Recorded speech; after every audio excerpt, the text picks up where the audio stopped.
নমস্কার, আপনার রায় অনুষ্ঠানে আপনাদের সবাইকে স্বাগত। পেট্রোল ডিজেলের দাম ঊর্ধ্বমুখী, আর যার ছ্যাঁকা লাগছে মধ্যবিত্ত থেকে শুরু করে উচ্চবিত্ত তো বটেই, নিম্নবিত্তদের আরও বেশি করে। সর্বত্র যেখানে হাত দেওয়া যাচ্ছে সেখানেই দেখা যাচ্ছে যে অগ্নিমূল্য। আর এই সময়কালে দাঁড়িয়ে আমরা দেখলাম প্রধানমন্ত্রী, তিনি মুখ্যমন্ত্রীদের সঙ্গে যে ভার্চুয়াল বৈঠক হলো সেখানে ঘুরিয়ে কার্যত এই পেট্রোপণ্যের মূল্যবৃদ্ধির দায়টা সেটা রাজ্যের কাঁধেই ঠেললেন, আরও নির্দিষ্টভাবে বলতে গেলে বিজেপি শাসিত ওপর। আর এরপর কয়েক ঘন্টা কাটতে না কাটতেই মুখ্যমন্ত্রী মমতা বন্দ্যোপাধ্যায়ের পাল্টা জবাব। আগে নিজেদের দিকে দেখুন, তারপর রাজ্যগুলির দিকে দেখবেন। কেন কেন এত অগ্নিমূল্য হচ্ছে পেট্রোপণ্য, যার যে ক্যাসকেডিং এফেক্ট সেটা সমস্ত কিছুকে প্রভাবিত করছে? কার দায়, কেন্দ্রের নাকি রাজ্যের? এই নিয়ে আমরা আলোচনা করব আপনার রায়ের প্রথম পর্যায়ে। আমাদের সঙ্গে সরাসরি রয়েছেন তৃণমূল কংগ্রেসের পক্ষ থেকে পার্থ ভৌমিক, বিজেপির পক্ষ থেকে তরুণজ্যোতি তিওয়ারি এবং কংগ্রেসের পক্ষ থেকে অভিষেক ব্যানার্জি। আপনাদের সবাইকে স্বাগত জানাই। তবে শুরুতে দেখাবো জ্বালানি নিয়ে সেই জ্বালাময়ী তরজা। অতিমারির বোঝা তো ছিলই, পাশাপাশি জ্বালানির জ্বালায় খাদ্যপণ্য সহ সবেতেই ছ্যাঁকা লেগেছে আমজনতার। গরমের পাশাপাশি জ্বালানির জ্বালাতেও ফোসকা পড়ছে মধ্যবিত্তের পকেটে। কর কমিয়ে পেট্রোপণ্যের দাম কমানো নিয়ে কেন্দ্র বনাম অবিজেপি রাজ্যগুলোর চাপানো তো চলছিলই। এই আবহে এবার অবিজেপি রাজ্যগুলোকে নিশানা করতে মঞ্চে অবতীর্ণ হলেন খোদ প্রধানমন্ত্রী। महाराष्ट्र, पश्चिम बंगाल, तेलंगाना, आंध्र प्रदेश, तमिलनाडु, केरला, झारखंड, किसी न किसी कारण से उन्होंने इस बात को नहीं माना और उनके राज्य को, नागरिकों को बोझ कंटिन्यू रहा। मैं इस बात में नहीं जाऊंगा कि इस दौरान इन राज्यों ने कितना रेवेन्यू कमाया।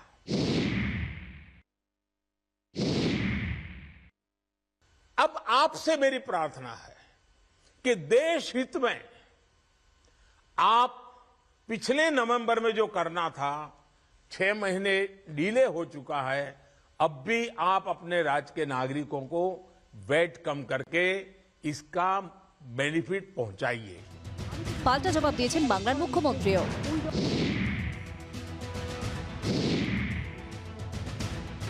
জনসাধারণকে একতরফা ওয়ান সাইডেড স্পিচ উনি দিয়েছেন, যেটা জনগণের কাছে ওয়ান সাইডেড গেছে। কারণ আমাদের বলবার কোনো স্কোপ ছিল না। আপনি বাড়াবেন আর রাজ্য সরকারকে বিক্রি করে দিয়ে টাকা মেটাবে। आपका पास हमारा 97,000 करोड़ रुपया अभी बाकी है। এদিনের মন্তব্যে বারবার নভেম্বরের প্রসঙ্গ তোলেন নরেন্দ্র মোদী। গত বছরের ৩রা নভেম্বর দিওয়ালি ছিল। মধ্যরাত থেকে কার্যকর হয় শুল্ক প্রত্যাহারের সিদ্ধান্ত। ৩রা নভেম্বর থেকে পেট্রোলের দাম এক ধাক্কায় ১১০ টাকা ৪৯ পয়সা থেকে কমে ১০৪ টাকা ৬৭ পয়সা হয়। ৩রা নভেম্বর ২০২১ থেকে ২১শে মার্চ ২০২২, এই সময়ের মধ্যে ১ পয়সাও বাড়েনি জ্বালানির দাম। ৩রা নভেম্বর ২০২১ থেকে ২১শে মার্চ ২০২২, টানা ১৩৯ দিন পেট্রোপণ্যের দাম বাড়েনি। পেট্রোপণ্যের দামে সেঞ্চুরি, মারাত্মক প্রভাব পড়েছে দেশ জুড়ে, বিরোধীদের অভিযোগ। উত্তরপ্রদেশ সহ 5 রাজ্যে ভোটের কারণে গত বছরের নভেম্বরে শুল্ক প্রত্যাহার করেছিল কেন্দ্রের বিজেপি সরকার। এরপর 5 রাজ্যের ভোটের ফল বের হয় 10 মার্চ।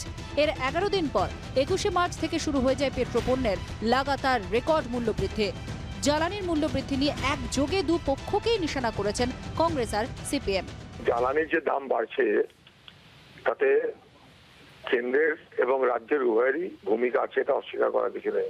মানুষকে লুট করার জন্য রাজ্য সরকার তার চাইতে অনেক বেশি কেন্দ্রীয় সরকার লুট করে যাচ্ছে, সমস্ত বোঝাটা মানুষের ঘাড়ে চাপিয়ে দিচ্ছে। কেন্দ্র বনাম অবিজেপি রাজ্যগুলো তরজা চলছিলই। এবার সরাসরি বাংলা সহ একাধিক রাজ্যগুলোর ওপরেই মূল্য বৃদ্ধির দায় ঠেললেন প্রধানমন্ত্রী। কিন্তু এসবের মাঝে দাম কমানি আদৌ কোনো সূত্র মিলল না বলে মত ওয়াকিবহাল মহলের একাংশের। ব্যুরো রিপোর্ট, জি 24 ঘন্টা। পার্থবাবুর কাছে শুরুতে যাব। পার্থবাবু, আজকে প্রধানমন্ত্রী নরেন্দ্র মোদী সরাসরি দাবি করেছেন, বুঝিয়ে দিয়েছেন ঘুরিয়ে, যে রাজ্যগুলির, বিশেষ করে অবিজেপি শাসিত রাজ্যগুলি, তারা ভ্যাট কমাচ্ছে না এবং যে কারণেই পেট্রোপণ্যের এরকম লাগাম ছাড়া মূল্য বৃদ্ধি। এবং তিনি এর একদম নিদর্শন দিয়েছেন, তিনি মুম্বাইয়ের নিদর্শন দিয়েছেন, তিনি কলকাতার নিদর্শন দিয়েছেন।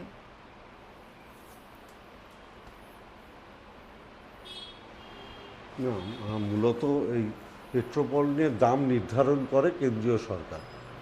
কেন্দ্রীয় সরকারের সাথে আলোচনার সাপেক্ষে পেট্রোল ডিজেলের দাম নির্ধারিত হয়। স্বাভাবিকভাবেই দাম বাড়বে না কমবে এটা তাদের উপরে নির্ভর করে। নভেম্বর মাসে যেটা করা হয়েছিল সেটা 5টা রাজ্যের নির্বাচনের দিকে তাকিয়ে উদ্দেশ্য প্রণোদিতভাবে করা হয়েছিল। পার্থবাবু, এবং উদ্দেশ্য তারপরে যাই হোক যেই না কেন, নির্বাচন তার মানে শেষ ভ্যাট হয়েছে, যে কমানো সেই টাকাটা যায় কিন্তু আবার বাড়িয়ে দেওয়া সেটা তো হয়েছে। নভেম্বরের ঘটনা দেখিয়ে দিয়েছিল। উদ্দেশ্য যদি রাজনৈতিকও হয়, যদি তার কারণেও আমি তো মানুষের একটু সেটাই সুরাহা বলতে হয়, চাইছি। মানুষের একটু সেটা- লাভ হয়, মানুষের একটু স্বস্তি হয়, কিন্তু তখন বিজেপি শাসিত রাজ্যগুলো যে পরপর যেভাবে তারা ভ্যাট কমিয়ে কিছুটা স্বস্তি দিয়েছিল, অবিজেপি শাসিত রাজ্যগুলো তো করেনি সেভাবে। পশ্চিমবঙ্গে তো সেটা হয়নি, যেটা প্রধানমন্ত্রী বলছেন। বলে দিই, কোনো অবিজেপি শাসিত রাজ্যগুলো কেন্দ্রের থেকে তাদের প্রাপ্য টাকা পায় না। আমাদের রাজ্যেরই 97,000 কোটি টাকা পাওনা আছে, আমরা সেই টাকা কেন্দ্রের থেকে পাই না। আজকে মাননীয় মুখ্যমন্ত্রী বলেছেন 97,000 কোটি টাকা দিতে হবে না, ওরা অর্ধেক দিলে আমরা ভ্যাট কমিয়ে দেবো। এর আগে মাননীয় মুখ্যমন্ত্রী মমতা বন্দ্যোপাধ্যায় দু ক্ষেপে এর আগের সরকারের সময় 1 টাকা কমিয়েছিলেন। অর্থাৎ আমরা যদি আমাদের রাজ্যের যে পাওনা সেই টাকাটা যদি কেন্দ্রীয় সরকার দেয় তাহলে ভ্যাট কমাতে আমাদের কোনো রকম কোনো সমস্যা হবে না।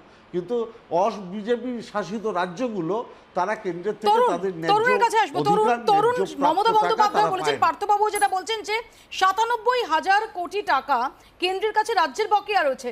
মুখ্যমন্ত্রী এমনও বলেছেন যে সেই টাকা আগে ফেরত দিন, এবং তিনি বলছেন যে যেগুলো বিজেপি শাসিত রাজ্য সেখানে আপনারা টাকা দিচ্ছেন, আর উল্টে অবিজেপি শাসিত রাজ্যগুলো সেখান থেকে আপনারা টাকা কেটে নিচ্ছেন। মৌপিয়াদি, ভাগ্য ভালো আমাদের রাজ্যটা উত্তরপ্রদেশ হয়ে যায়নি। উত্তরপ্রদেশ হলে আজকে আমাদের রাজ্যের মানুষ সেই নভেম্বর থেকে 12 টাকা কম দাম দিতে হতো তেলের জন্য, এটা দিতে হয়। আসামে তেলের দাম কম, চণ্ডীগড়ে তেলের দাম কম, দাদর নগর হাভেলিতে কম, দিল্লিতে কম, গুজরাটে কম, হরিয়ানায় কম, হিমাচলে কম, প্রায় 12 থেকে 14 টাকা করে কম পশ্চিমবঙ্গ থেকে। এবার পার্থদা বা আমাদের মুখ্যমন্ত্রী সেই কুমির ছানা দেখানোর মতো গল্প হয়েছে, 57,000 কোটি টাকা নাকি বাকি। তো এটা কাজ করুক না, একটা প্রেস কনফারেন্স করুক, প্রেস কনফারেন্স করে তার ব্রেকআপ দিক। এই 57,000 কোটি টাকা কোন কোন ক্ষেত্রে বাকি তার একটা ব্রেকআপ দিয়ে দিক, ব্রেকআপ দিয়ে মানুষকে জানাক এই ক্ষেত্রে বাকি। আমরা যতদূর জানি জিএসটি কম্পেনসেশন লাস্ট যখন ডিসবার্স হলো ওয়েস্ট বেঙ্গল সব থেকে বেশি শেয়ার পেয়েছে। সেকেন্ড আরেকটা আসপেক্ট আমরা ভুলে যাই, সেন্ট্রাল ট্যাক্স থাকে তেলে ফুয়েলে, প্লাস স্টেট ট্যাক্স থাকে। সেন্ট্রাল যে ট্যাক্সটা আদায় করে সেই ট্যাক্সটার 46% আবার ঘুরে আসে রাজ্যের কাছে। কি করে আসে? 14th ফিনান্স কমিশনের রেকমেন্ডেশন অনুযায়ী সেই টাকাটা তো পায়। তারপরে তেলের দাম কমাচ্ছে কেন? অন্য রাজ্যগুলো কমাতে পারছে, মুখ্যমন্ত্রী কেন কমাতে পারছে? মুখ্যমন্ত্রী বলেছেন 2014 থেকে 2021 সালের সেপ্টেম্বর পর্যন্ত পেট্রোল আর ডিজেল থেকে 17,31,242 কোটি টাকা রাজস্ব আদায় করেছে মোদী সরকার। তার 54% ডাইরেক্ট উনি পেয়েছেন, 54% যা ট্যাক্স এসছে ডাইরেক্ট স্টেট থেকে যাবে ডাইরেক্ট উনি পেয়েছেন, বাদ বাকিটা ফেরত এসছে, বাদ বাকিটা আবার ফেরত এসছে। সুতরাং এই যে গল্পগুলো উনি করছেন নভেম্বর থেকে অন্য রাজ্যগুলো তো কমাইতে পারলো। আজকেরই বলা হয় আসাম বা ত্রিপুরা বা নর্থ ইস্টার্ন স্টেটগুলো তো পশ্চিমবঙ্গ থেকে তো অর্থনৈতিকভাবে পিছিয়ে, তারা কমাতে পারলে পশ্চিমবঙ্গ পারে না কেন? আরেকটা কথা, আরেকটা পার্থবাবু বলে দিক, পার্থবাবু এখানে আছে, উনি বিধায়কও বটে যদি ভুল না করি।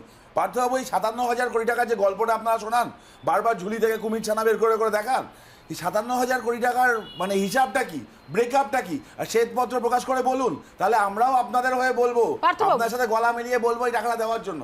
হিসাবটা দিন না মশাই। পার্থবাবু, মমতা বন্দ্যোপাধ্যায় এই পুরো হিসাবটা বিধানসভায় দিয়েছে। বিধানসভা হচ্ছে সেই ফ্লোর যেখানে সব হিসাব নিকাশ দেওয়ার, যেখানে বিরোধীদের কথা বলতে দেওয়া হয় না। আমি আপনাকে দায়িত্ব নিয়ে বিধানসভা হচ্ছে সেই জায়গা যেখানে বিরোধীদের কথা বলতে দেওয়া হয় না। এই হিসাবটা পার্থদা আপনাকে বলে রাখি কোথাও দেওয়া হয়নি। এই হিসাবটা আপনি তো টিভির সামনে বলছেন, জনগণের সামনে বলছেন, জনগণ জানতে চায়।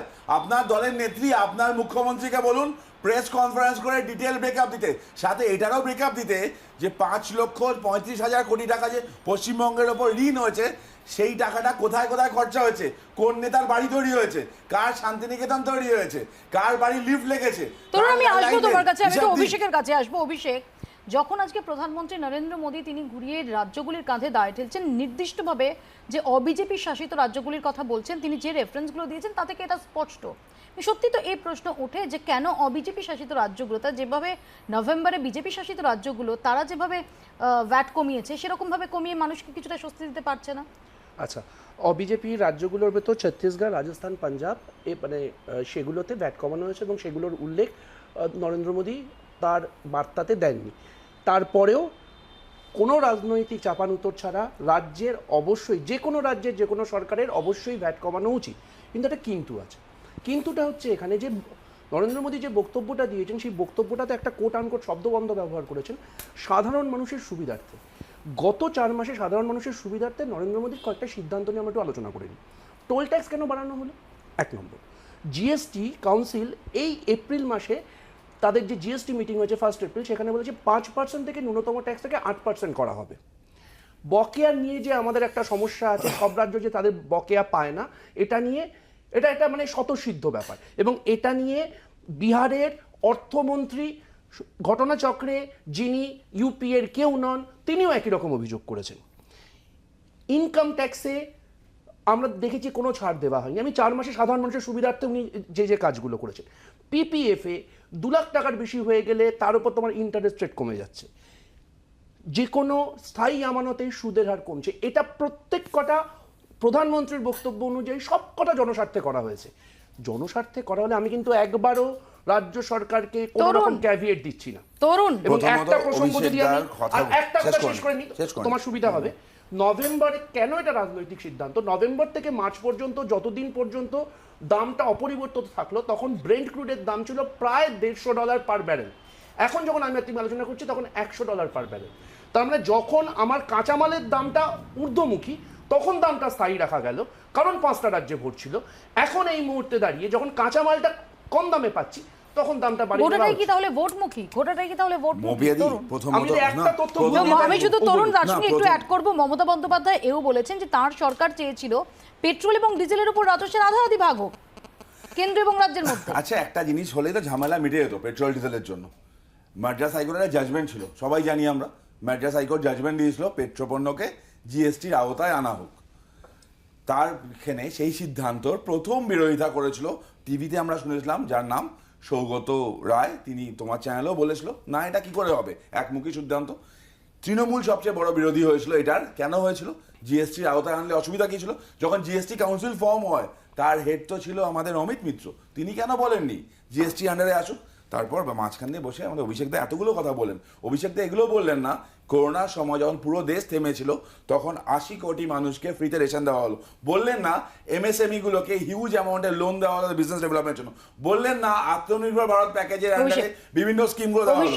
বললেন না সাপ্লাই চেইনের মেনটেন করার জন্য বিভিন্ন ইন্ডাস্ট্রিগুলোতে প্রচুর পরিমাণ টাকা ধারা হলো, উন্নতি হয়। শেষ করিনি, আমি তারপর বলছি। 1 নম্বর হচ্ছে লোন দেওয়াটা অনুদান নয়, এটা অর্থনীতি সবাই বোঝে। ওই কারণে একটা ঋণ একটা অনুদান, ও মানে সাবসিডাইজড লোন। আমি একটু শেষ করি। আমি সাবসিডাইজড লোন বলেইলাম, ধরেইলাম ইন্টারেস্ট রেটে কোথাও কোনো খামতি হয়নি, 1 নম্বর। 2 নম্বর কথাটা এবার বলি, সেটা হচ্ছে যে যখন এই ফ্রিতে রেশন দেওয়ার কথা বলা হচ্ছে, তার আগে যখন 2 টাকা দরে 3 টাকা দরে যখন কোভিড ছিল না, রেশন পাওয়া যাচ্ছে, তখন রাজ্য এবং কেন্দ্রীয় সরকার দুপক্ষই বুক বাজিয়ে দাবি করতো যে আমরা ভর্তুকি দিচ্ছি। তার মানে এফেক্টিভলি করোনার সময় 2 টাকা ভর্তুকি দেওয়া হয়েছে, কারণ বাকি ভর্তুকি তো আগেই ছিল। 2 টাকা ভর্তুকি শুধু কোভিডের সময় দেওয়া হয়েছে। কোন অর্থনীতিতে সেই ভর্তুকির জন্য 17,50,000? আমাকে যদি এটা বলে যে সেই সময় আমার ট্যাক্স আদায় কম হয়েছে, আই এগ্রি।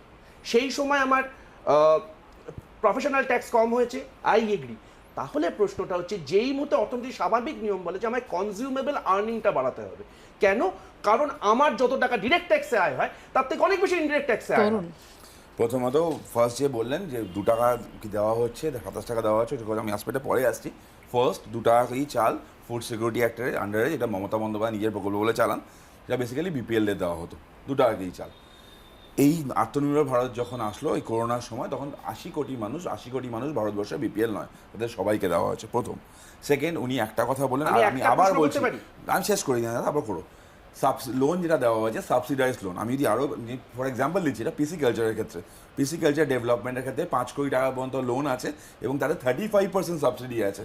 কোনো এগ্রিকালচারাল ক্ষেত্রে 5 কোটি টাকা পর্যন্ত লোন আছে, 35% সাবসিডি আছে। কেন? এই সেক্টরটাকে ডেভেলপ করার জন্য। এটার জন্য টাকাটা তো সরকারকে পেমেন্ট করতে হবে, সরকারকে তো খরচা করতে আমি হবে। আসবো, অভিষেক হাত তুলছে, আমি অভিষেকের কাছে আসবো। আমি তার আগে পার্থবাবুর কাছে যাব। পার্থবাবু, যখন সাধারণ মানুষের নাভিশ্বাস উঠছে, সব স্তরের মানুষের, তাদের এই পেট্রোপণ্যের দাম বৃদ্ধির জন্য, পেট্রোপণ্য তো এমন জিনিস নয় যে শুধুমাত্র যাদের গাড়ি রয়েছে তারাই এফেক্টেড হন। পেট্রোপণ্যের মূল্য বৃদ্ধি হলে সমস্ত ক্ষেত্রে, সবজি থেকে শুরু করে নিত্য প্রয়োজনীয় জিনিস থেকে শুরু করে সব কিছুতে তার ছাপ পড়ে, সব কিছু প্রভাবিত হয়। সেরকম একটা বিষয়কে কেন্দ্র করে আমরা কেন্দ্র রাজ্য চাপানুতর দেখব, নাকি আসলে আমরা সাধারণ মানুষ চাইবো যে ফেডারেল স্ট্রাকচারের প্রতি শ্রদ্ধা রেখে, আইডিয়ালি যেটা হওয়ার কথা, কেন্দ্র এবং রাজ্য যত রকমভাবে পারবে কোঅপারেশনের উপর ভিত্তি করে সাধারণ মানুষের একটু স্বস্তির ব্যবস্থা করবে? কতদিন এই চাপানুতর সহ্য করব? কেন্দ্র বলবে রাজ্য কমাক, রাজ্য বলবে কেন্দ্র কমাক। তার আগে আমার দুটো তথ্য জানাতে হবে। না, তার আগে আমাকে দুটো তথ্য বলতে হবে। মমতা ব্যানার্জি 2 টাকা কেজি দরে চাল 2011 বিধানসভায় মুখ্যমন্ত্রী হওয়ার পরে করেছিলেন। সেটা জঙ্গলমহল, চা বাগান, সুন্দরবন এলাকা। এটাও আনফরচুনেট যে 2 টাকা কেজি টাকা চাল নিয়ে বিজেপি এবং তৃণমূল কংগ্রেস এই মুহূর্তে প্রতিযোগিতা করছে, লড়ালড়ি করছে, কারা আগে করেছে কারা পরে করেছে। 2 টাকা কেজি চাল একটা সমাজ কল্যাণমূলক, না না না, একটা সমাজ কল্যাণমূলক প্রকল্প, একটা কল্যাণকামী রাষ্ট্র, সেখানে এটা তার নাগরিকের যারা যারা পিছিয়ে পড়া শ্রেণী তাদের প্রাপ্য। দয়া করছো না তরুণ, পার্থবাবু, দয়া করছেন না, দয়া করছো না। পাবলিক এক্সচেকার, আমরা ট্যাক্স পেয়ার এই জন্য টাকা দিই, আমরা ট্যাক্স পেয়ার এই জন্য টাকা দিই। তোমরা দয়া করছো না, পার্থবাবু দয়া করছেন না। কম্পিটিশন করছো কেন? কম্পিটিশন করছো কেন? যখন এটা মিথ্যে কথা বলা হয় যে টাকাগুলো যেখান থেকে আসে, তাহলে রাজ্যের যে শেয়ার টাকা কোথায় খরচা হয়? এটা পাবলিক এক্সচেকার, তো তাহলে স্টেটের ট্যাক্সটা কোথায় খরচা হয়? সেন্ট্রালের ট্যাক্সের টাকা তো আমরা বুঝতে পারছি, অভিষেক স্টেটের টাকাটা কোথায় খরচা হয়? কে নিয়ে যায় সেই টাকাগুলো? পার্থদা এতগুলো কথা বলছে না, পার্থদা বলুক তো। কালকে পার্থবাবু 2 টাকা কেজির চাল, সেটা কেন্দ্র দিক বা রাজ্য দিক, সেটা কিন্তু দয়া দাক্ষিণ্য নয়। পার্থদা কালকে রাস্তায় নামুক এই বলে যে পেট্রোপণ্যকে জিএসটি আন্ডারে আনতে হবে। আমি থাকবো পার্থদার সাথে। রাস্তায় নামুক কালকে, পেট্রোপণ্যকে জিএসটি আন্ডারে আনতে হবে বলে আন্দোলন করুক তৃণমূল, আমি থাকবো। 3টে প্রশ্নের উত্তর। 1, আমি কোনো কৃতিত্ব নিচ্ছি না, আমাদের সরকারও কোনো কৃতিত্ব নিচ্ছে না। এটা অন্তোদয় যোজনাতে ছিল। নাম বদলের রাজনীতিটা উত্তরাধিকার সূত্রে ওরাও পেয়েছে, আমি ওইদিকে যাচ্ছি। ইউপিএ ট্যুর আমলেই অ্যাকচুয়ালি খাদ্য সুরক্ষা আমি সেদিকে যাচ্ছি না। এবার ও যে কথাটা বললো যে বিপিএল তালিকাভুক্তরা ছাড়া বাকিরাও করোনার সময় বিনামূল্যে রেশন নিয়েছে। আমরা 3 জন এখানে বসে আছি, ওইদিকে পার্থভৌমিক আছে, আমাদের ক্যামেরাম্যানরা আছেন। তুমি একটা সমীক্ষা করে নাও কজন সেই সময় তোমার চ্যানেলের ভেতর থেকে সেই সুবিধা নিয়েছে। 3 নম্বর, জিএসটি নিয়ে একটা শেষ করে নি বাবা, তো আমি কথাটা বলে নি। জিএসটি নিয়ে লেট বি ভেরি ক্যান্ডিড, গুজরাটের অর্থমন্ত্রী, উত্তরপ্রদেশের অর্থমন্ত্রী, বিহারের অর্থমন্ত্রী, এই 3টেই ঘটনা চক্রে।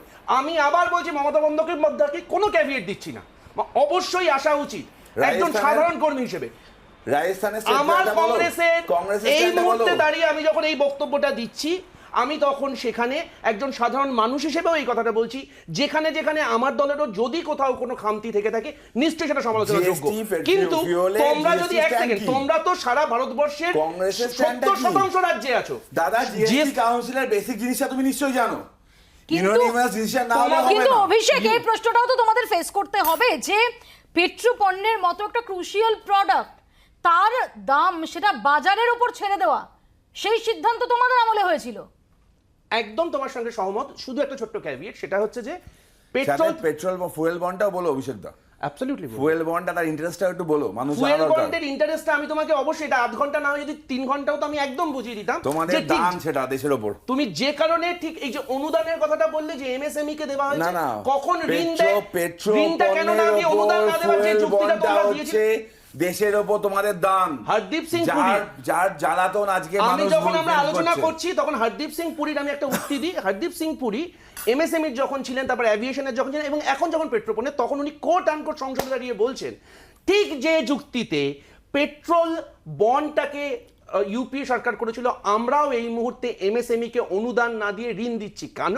কারণ অর্থনীতিতে বলে ঋণটা দিলে ঋণটা ফেরত আসে, আমার ক্যাপিটাল সিকিউর ইন্টারেস্ট কি ছিল, আমার এখানে প্রশ্নটা হচ্ছে এক আমার second। এখানে যদি 3 ঘন্টা আমার খুব সময় থাকে, আমি একদম simple বুঝিয়ে প্রশ্ন, দিতাম। সাধারণ মানুষ এটা জানতে চায়, এই যে রাজনৈতিক দলগুলোর ওর কোর্টে বল ঠেলাঠেলি, আমার এখানেই পার্থদার কাছে প্রশ্ন। পার্থদা, কেন্দ্র 97,000 কোটি টাকা দিয়েছে কি দেয়নি, এটা নিয়ে সত্যি বিশ্বাস করেন এই মুহূর্তে দাঁড়িয়ে সাধারণ নিম্নবিত্ত মধ্যবিত্ত মানুষ তাদের কিছু যায় আসে না? তাদের কিসে যায় আসে যে তাদের এরকম বর্ধিত দামে পেট্রোপণ্য কিনতে হচ্ছে, অথবা সেই বর্ধিত দামের যে প্রভাবটা পড়ছে সেটার ছ্যাঁকাটা তারা খাচ্ছেন বাজারে গিয়ে, সেটার ছ্যাঁকাটা খাচ্ছেন দোকানে গিয়ে, প্রত্যেকটা জায়গায়।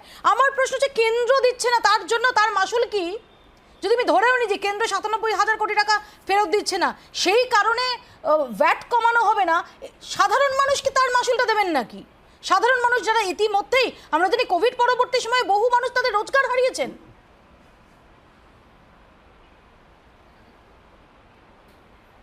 না, আমি প্রথমেই যেটা বলেছি, এই তেলের দাম নির্ধারণ করে কেন্দ্রীয় সরকারের আলোচনা সাপেক্ষে। না, সাধারণ নিম্নবিত্ত মধ্যবিত্ত মানুষ কেন উলুখাগড়া হবেন? আমার সিম্পল প্রশ্ন, তারা কেন উলুখাগড়া হবেন? কেন কেন্দ্র রাজ্য সংঘাতে তারা উলুখাগড়া হবেন? কেন এ বলবে আমার 97,000 কোটি টাকা পাও না, ও বলবে কেন তোমরা কমাচ্ছ না? এর মধ্যে কেন সাধারণ মানুষ, কেন তারা চিড়েচাপটা হবে? কেন সাধারণ মানুষ চিড়েচাপটা হবে?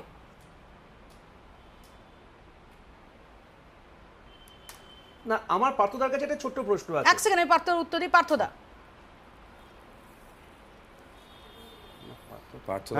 আমার বক্তব্য হচ্ছে, আমরা সবসময় সাধারণ মানুষের পাশে থাকার আন্দোলন করি। আমরা বরাবর এই কথাটা বলেছি এবং আমরা যতটা সম্ভব জনগণের সুবিধার্থে যে প্রকল্পগুলো করা দরকার।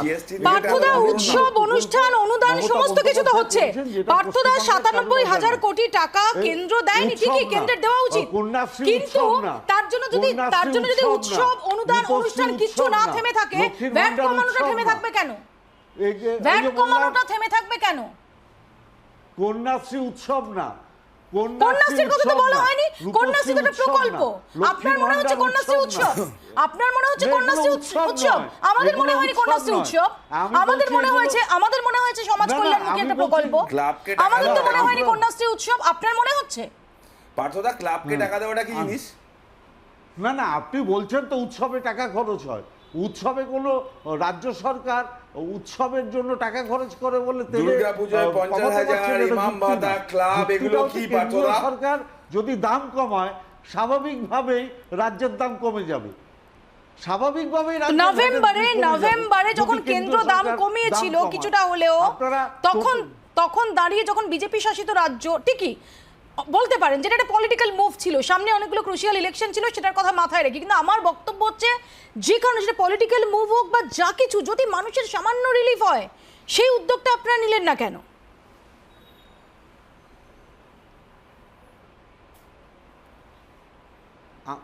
আমি তো প্রথম থেকে একটা কথা বারংবার বলছি, যখন ওইখানে 10 টাকা কমেছিল, তখন দেখবেন তেলের দামটা রাজ্যের যে পোর্শনটা থাকে সেটাও কমেছে। অর্থাৎ টোটাল ব্যাপারটা তো নির্ভর করে কেন্দ্রের উপর। কেন্দ্র যদি এখন 10 টাকা আমরা দেখলাম উত্তরপ্রদেশ সহ যে 5 রাজ্যের নির্বাচন, সেই সময় তেলের দাম বাড়লো না, যেটা একটু আগে অভিষেকও বলছিল, সে সময় বাড়লো না। অর্থাৎ তেলের দাম বাড়বে কি বাড়বে না সেটা বাজারের সিচুয়েশনের উপর ভিত্তি করে থাকছে না, সেটা নির্ভর করছে নির্বাচন আছে কি নির্বাচন নেই, যে নির্বাচনে বিজেপির স্টেক আছে কি বিজেপির স্টেক নেই তার উপর। বিভিন্ন রাজ্যে বিজেপি যেটা অলরেডি পাওয়ার আসলো, তার 2 বছরের মধ্যে কোনো ভোটও ছিল না, সেসব রাজ্যে তেলের দাম কমালো। আচ্ছা, দিল্লি তো বিজেপি রুল স্টেট নয়, অন্য একটা পার্টি রুল করছে, সেখানে দাম কমলো কেন? দিল্লিতে দাম কমলো কেন? পাঞ্জাবে দাম কমলো কেন? পশ্চিমবঙ্গ কেন কমাতে পারে না? আমাদের সময় একদম শেষ। আমি শুধু এটা বলেই একটা বিরতিতে যাব যে কেন্দ্রের কোর্টে বল থাকা উচিত নাকি রাজ্যের কোর্টে বল থাকা উচিত, এটা নিয়ে বিশ্বাস করুন আমাদের মতো সাধারণ মানুষ, যারা দিন আনা দিন খাওয়া যে সমস্ত মানুষ রয়েছেন, তারা আমাদের মতো চাকরি করেন, যারা স্যালারিড এমপ্লয়ি, তারা যারা বিভিন্ন জায়গায় ছোটোখাটো ব্যবসা বাণিজ্য সমস্ত কিছু করছেন, তারা অর্থাৎ নিম্নবিত্ত মধ্যবিত্ত উচ্চ মধ্যবিত্ত কারো কিচ্ছু যায় আসে না। তারা শুধু চান একটু স্বস্তি। কারণ আমি যেটা বলে শুরু করেছিলাম যে পেট্রোপণ্যের দাম বৃদ্ধি মানে শুধুমাত্র আমি বিলাসবহুল গাড়িটা নিয়ে রাস্তায় বেরোতে পারছি না, এটা নয়। এর প্রভাবটা আরো অনেক গভীর, অনেক তার ব্যাপ্তি। তাই আমরা চাই যে চাপানুতরটা বন্ধ হোক এবং যেভাবেই সম্ভব হোক না কেন কেন্দ্র রাজ্য এই তুতু ম্যামের দিকে না গিয়ে ফেডারেল স্ট্রাকচার অনুযায়ী যে কোঅপারেটিভ ফেডারেলিজম তার উপর দাঁড়িয়ে একটা সুরাহার ব্যবস্থা করুন সাধারণ মানুষদের জন্য। নির্বাচন নেই, তার মাসুল এই মুহূর্তে নির্বাচন নেই, 1-2 মাসের মধ্যে তার মাসুল সাধারণ মানুষ দিতে বাধ্য নন। এখন নিউজ দেখুন আপনার সময় মতো, আপনার হাতের মুঠোয়, রাজ্য দেশ দুনিয়া। ডাউনলোড করুন জি 24 ঘন্টা অ্যাপ, এক ক্লিকেই পান সব আপডেট।